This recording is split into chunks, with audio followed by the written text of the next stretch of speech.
Bonjour et bienvenue. Après avoir parcouru l'avant-propos et l'introduction de Logique de l'inconscient, Lacan ou la raison d'une clinique de Christian Firens, je vous propose d'entrer dans le premier chapitre qui contient 6 parties. Je compte m'attarder aujourd'hui sur l'introduction. Elle ne comporte que quelques lignes et cependant il y a déjà beaucoup à dire. 2 points me paraissent notamment importants à questionner. En effet, ce livre commence de façon étonnante. Peut-être aurez-vous comme moi été surpris par le titre du chapitre et par ce qu'il introduit, à savoir un poème, et pas n'importe quel poème. Il s'agit de À une raison, ce poème de Rimbaud qui montre la dimension renversante du langage quand celui-ci n'est pas réduit à sa qualité d'outil. Dès l'introduction de ce premier chapitre, Christian Firens fait résonner la portée métaphorique du faire poétique selon le mouvement du dire, pour indiquer d'emblée un changement quant à la manière d'appréhender le langage. C'est donc par la voix du poète, ou plus exactement du poème, que l'auteur ouvre la voie de ce qu'il nomme la raison de l'inconscient. Le titre choisi pour cette émission reprend la première phrase de l'introduction. Quelle est la raison de la découverte de Freud, qui elle-même reprend le titre du chapitre qui est Raison de l'inconscient et signifiant. Là aussi, il est étonnant de voir que l'auteur passe de la logique de l'inconscient, qui est le titre de l'ouvrage, à la raison de l'inconscient, c'est-à-dire le titre du chapitre et la première phrase de l'introduction. Qu'apporte un tel déplacement ? Logique et raison sont-ils des termes équivalents ? Disent-ils la même chose ? Sinon, de l'un à l'autre, qu'est-ce qui se perd ? Qu'est-ce que cela ajoute ? En quoi partir de la raison peut-il constituer un appui favorable pour rapprocher la question de l'inconscient ? Et d'ailleurs, qu'est-ce qui se dit avec le signifiant raison ? Quand on sait avec quelle minutie Christian Firens déploie sa pensée psychanalytique, il y a tout lieu de prêter attention à ce détail. Il peut y avoir une difficulté à parler de raison. Au sens métaphysique du terme, la raison est envisagée comme le fondement pour aborder la question de l'être, et de là, comme une faculté qui détermine l'essence de l'homme. La raison, ratio en latin, est censée traduire le mot grec logos. Mais c'est à tort que l'on considère l'exacte transposition du grec dans le latin.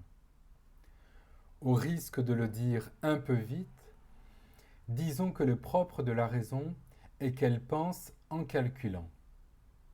La raison réalise la pensée comme calcul.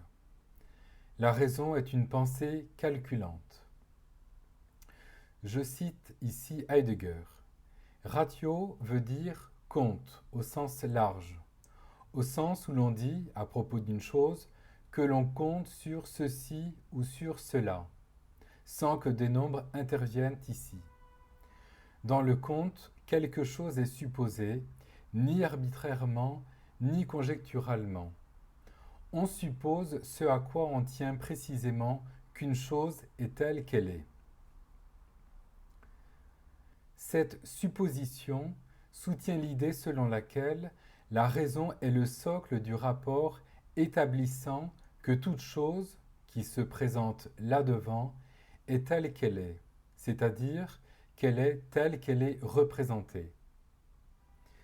Soutenir que la raison est une pensée calculante veut dire que, partant de la raison comme fondement de la pensée logique, nous pouvons désormais compter sur la représentation de la chose elle-même.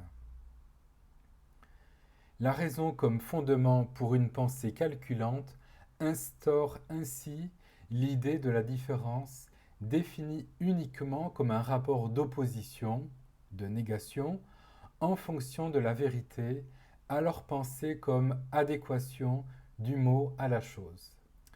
De cette causalité déterminée par la raison découle une manière de saisir le langage comme outil au sens large du terme, outil de communication notamment.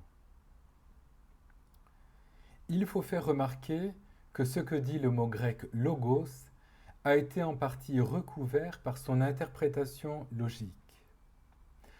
Un tel recouvrement a entraîné des conséquences notables. Il est incontestable que la raison, du fait de la dimension opérante de la représentation logique, a permis le déploiement considérable de la science moderne qui commence avec Descartes. En cela, la raison a montré son efficacité manifeste en offrant une méthode pour la recherche scientifique. Il est cependant important de souligner que, dans la transposition du grec au latin, une dimension essentielle du langage reste occultée. Le mot grec logos désigne le langage dans le sens où il porte sur ce qui entre en présence, la chose là-devant. Mais ce n'est pas tout. Avec le langage considéré depuis le logos grec, il s'agit avant tout d'approcher la chose telle qu'elle apparaît, dans le mouvement de surgissement non représentable. Dans le recouvrement du mot grec logos par son interprétation restrictive du mot latin raison, la dimension de ce qui apparaît disparaît. C'est ainsi que je comprends ce qui amène Christian Firins à partir du poème qui justement malmène la raison comme fondement de la pensée logique moderne.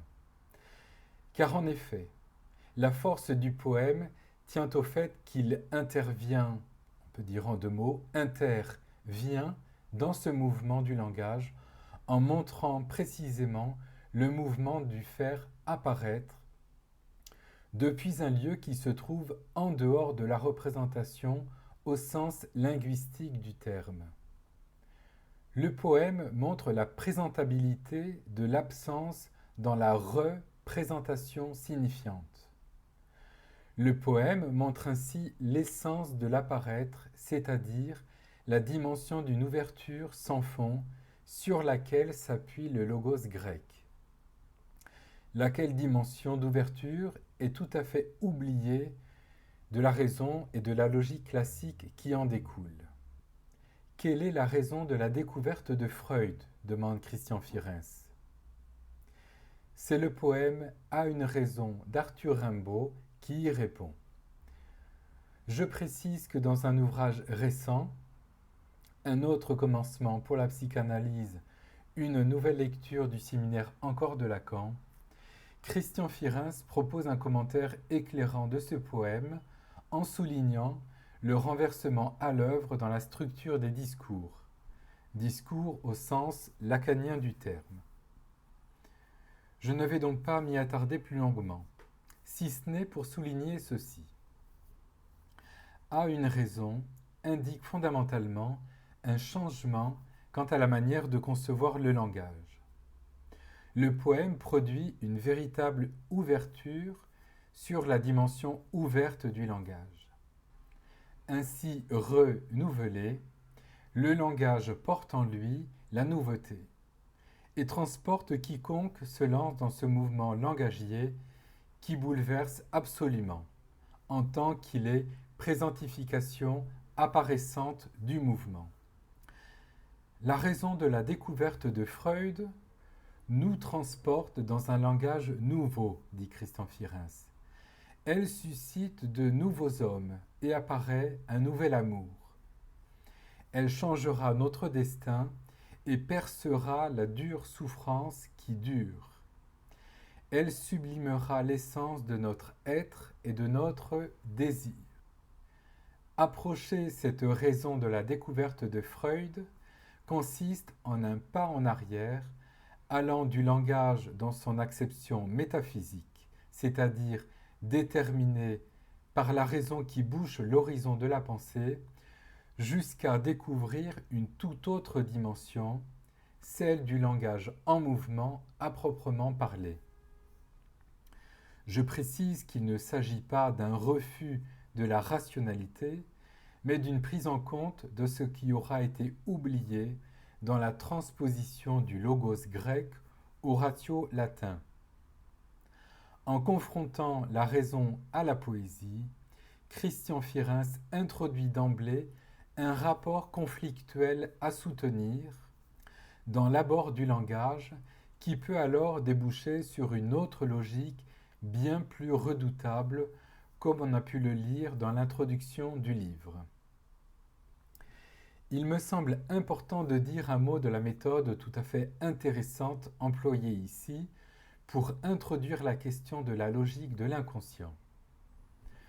L'auteur suit une trajectoire qui part de l'abord apparemment simplifié du langage selon la raison pour mettre à jour et remettre en question l'universalité du langage. Il faudra en effet revisiter le développement philosophique de Kant pour voir apparaître un écart impossible à résorber entre deux logiques et donc entre deux manières de considérer le langage. C'est ce que nous aborderons la prochaine fois. Voilà pour aujourd'hui. Je vous donne rendez-vous mercredi prochain pour une nouvelle émission consacrée aux pensées poétiques de Hölderlin et mercredi dans 15 jours pour la suite du dialogue avec le texte psychanalytique. Au revoir.